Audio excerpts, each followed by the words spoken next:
Perempuan ini sangat jahat. Kalau ketemu orang jahat, akan langsung menciumnya. Dan laki-laki yang diciumnya, semuanya akan mati.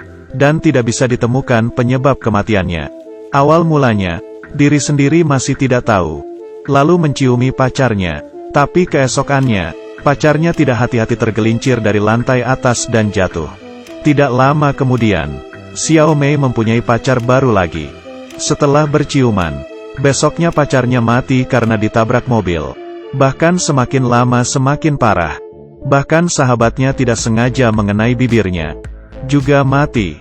Sejak itu dia menyadari kalau bibirnya ada suatu kekuatan sihir. Dia pun tidak berani untuk menjalin hubungan lagi. Karena dia takut akan melukai orang lain. Tapi Xiao Mei yang begitu baik, akhirnya juga dijahati oleh orang jahat. Hari ini, di perjalanan pulang, dia ditodong oleh seorang pria. Dan melihat bibir Xiao Mei yang seksi, dia meluluh. Xiao Mei berkata jangan dekati dia. Tapi laki-laki itu tetap saja dengan muka mesumnya mendekatinya. Xiao Mei pun marah dan menciuminya. Untung saja sahabatnya datang di waktu yang tepat dan menolongnya. Dan esoknya dia mendengar orang jahat itu mati di rumahnya. Xiao Mei merasa bersalah. Sahabatnya memberitahu, itu sudah karma orang itu. Bahkan mengatakan, dirinya sering dilecehkan oleh dokter. Sayangnya dirinya tidak ada kemampuan seperti Xiao Mei. Xiao Mei pun mengetahui kelemahannya adalah sebuah keuntungan. Demi membantu sahabatnya balas dendam, dia memutuskan untuk menemui dokter itu. Dia pura-pura sakit dan masuk ke rumah sakit. Mengatakan perutnya sakit, tapi dokter itu perlahan-lahan memegang pahanya Xiao Mei. Xiao Mei tentu saja sudah tahu pikiran si dokter. Lalu membohonginya ke belakang ruangan untuk periksa. Dokter pertama kalinya bertemu dengan wanita yang begitu inisiatif. Sang dokter terlihat sangat senang. Bahkan mengatakan, kau tahu tidak, bibirmu sangat seksi. Xiao Mei pun mengundang dokter untuk menciuminya. Kau adalah pasien paling cantik yang pernah kutemui. Setelah Xiao Mei pergi, dokter ditemukan meninggal di atas kasur. Karena kesentrum listrik, Xiao Mei sangat puas. Karena sudah membalaskan dendam sahabatnya. Dan dia mulai suka rasa memberikan orang jahat hukuman. Tiap malam ke bar untuk mencari orang jahat. Dan di saat itu ada seorang pria memegang bokong sahabatnya. Bahkan mengatakan kalimat yang tidak pantas. Xiao Mei sudah memutuskan untuk memberinya pelajaran. Dengan sombong, berjalan ke arah pria itu, dan langsung menyiuminya. Pria itu mengira bertemu dengan orang gila. Tapi dengan cepat karmanya datang. Di perjalanan pulang ke rumah, mati karena kepalanya kejatuhan batu bata. Sahabatnya sangat marah. Jangan membunuh orang dengan cara seperti ini. Xiao Mei juga menyadari, dirinya sendiri terlalu gila, dan dia memutuskan tidak akan menggunakan ciumannya lagi untuk membalas orang jahat. Tapi tiba-tiba ada suatu hal yang terjadi. Xiao Mei sedang istirahat di taman. Seekor anjing langsung melompat ke pelukannya. Lalu majikan anjing itu juga menghampirinya. Tapi tiba-tiba ada sepeda menyenggol majikan anjing itu, sehingga tidak sengaja mencium Xiao Mei.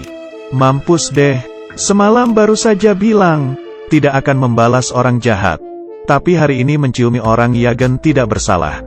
Di saat Xiao Mei belum merespon, seorang pria tiba-tiba muncul dan membawa pedang. Xiao Mei menyadari ada sesuatu yang aneh. Langsung berdiri dan menangkap tangannya.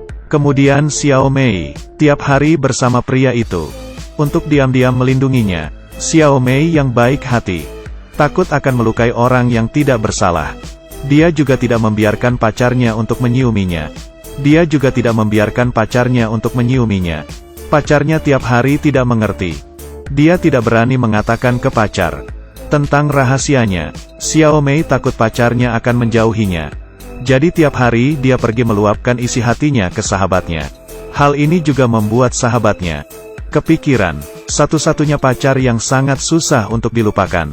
Hingga suatu hari, Xiao Mei membawa pacarnya menghadiri acara pameran lukisan sahabatnya. Sahabat melihat pria itu, ternyata adalah orang yang dia sulit lupakan itu. Kemudian, 微笑在你的眼里，是我的纯美，还是你的？ tanpa berpikir dia menciumi Xiao Mei. Di malam hari, sahabatnya pun mati. Tapi kali ini sahabatnya meninggalkan setengah kalimat. Xiao Mei kepikiran omongan sahabatnya. Pacarnya seorang yang brengsek. Mungkin saja dia yang membunuh sahabatnya. Kemudian dia pun menyiumi pacarnya. Lalu menerima telepon dari polisi. Polisi memperlihatkan CCTV. Xiao Mei yang melihat langsung kaget. Orang ini ternyata adalah temannya sendiri yang bernama Awei. Xiao Mei pun langsung berlari. Karena baru saja dia membawa pergi pacarnya. Mencari kemanapun tidak menemuinya. Tiba-tiba terpikir dengan apa yang dikatakan Awei. Kemudian dia berlari ke atap gedung. Dan benar-benar menemukan mereka berdua. Xiao Mei memohon Awei untuk melepaskan pacarnya. Ternyata Awei diam-diam menyukai Xiao Mei. Karena suatu kecelakaan, membuat dia berubah menjadi tidak bisa menyukai Xiao Mei. Kemudian dia mulai gila. Orang yang dekat dengan Xiao Mei akan dibunuh olehnya. Ternyata bibir Xiao Mei sama sekali tidak ada kemampuan sihir. Semuanya adalah tindakan Awei. Awei juga tahu dirinya sudah tidak ada jalan lain. Dan langsung menciumi Xiao Mei dengan paksa. Dan lompat dari atap gedung kemudian mati. Sejak itu Xiao Mei melewati kehidupan yang normal.